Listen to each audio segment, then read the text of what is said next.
Happy May the 4th, everybody. I'm Joel Kellen, and since today's Star Wars Day, I'm going to review one of my favorite films in the Star Wars franchise, which is Revenge of the Sith. This film is just right up there with The Empire Strikes Back and even Rogue One for me. It's my favorite of the prequels, which isn't much to go by, but it's still one of my favorites in the entire series, mainly for like the action set pieces and quick fights. So to start off with, the characters are just great all around. Obi-Wan is fantastic, played by Ewan McGregor. Anakin is pretty good, played by Hayden Christensen. Darth Sidious, always fantastic. Even the puppet Yoda is great. Like, he gets his moments to shine, especially toward the end of the films. Especially during the ending with his fight with the Emperor. I didn't even mind some of the dialogue. It's obvious that the actors were given what they had to work with, and in all honesty, it didn't really take me out of the film at all. The action was great all around, the best I've ever seen in the series. Those fight scenes at the end between Yoda and Emperor and Anakin, those were fantastic. Great choreography, especially between Anakin and Obi-Wan. Despite knowing where the saga was gonna go, it really felt like either one of them could come out on top because they were no longer master and apprentice. They were like two equals at this point. The story itself was pretty good in propelling the characters forward to where they need to be by the point the original trilogy passed. Like, it really showed how Anakin Skywalker became Darth Vader. They really showed how Chancellor Palpatine would eventually become the Emperor that we know from Return of the Jedi. And it even shows like all these little bits on how Obi-Wan came to live on Tatooine and how Yoda came to live on Dagobah, or at least they showed it in the scene.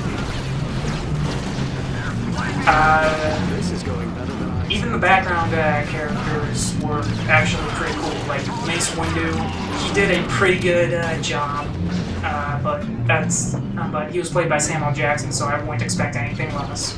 The action was fantastic all around. Like not even just the lightsaber battles.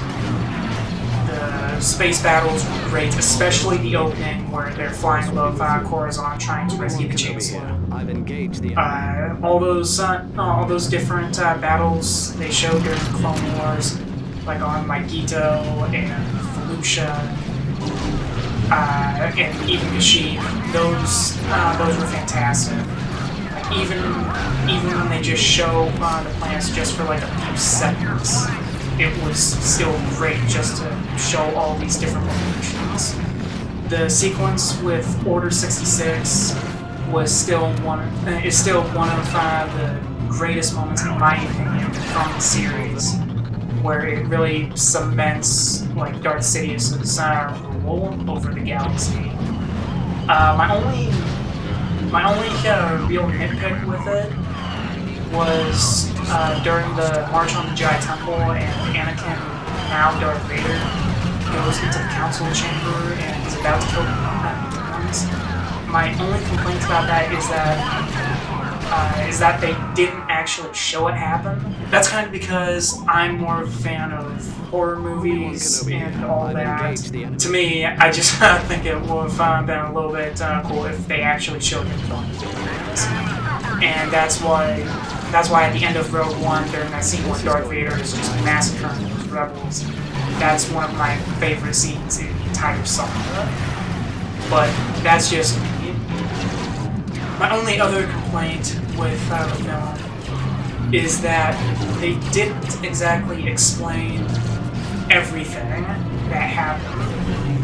And what I mean by that is, I take for instance the character of General Grievous. So they did explain that Count Dooku trained him to like kill Jedi, trained him in Jedi arts and all that. But they didn't explain like some of the little things, like like during Grievous's introduction, like he's constantly coughing and wheezing, and they didn't exactly explain what happened after that. Where the only way you would actually know what was going on is if you watched the original Clone Wars series that came out just a couple of years prior to the release of the Sith, where you would know that during the kidnap of the Chancellor, Mace Windu damaged Grievous to the point where like he'd be coughing and wheezing and all that.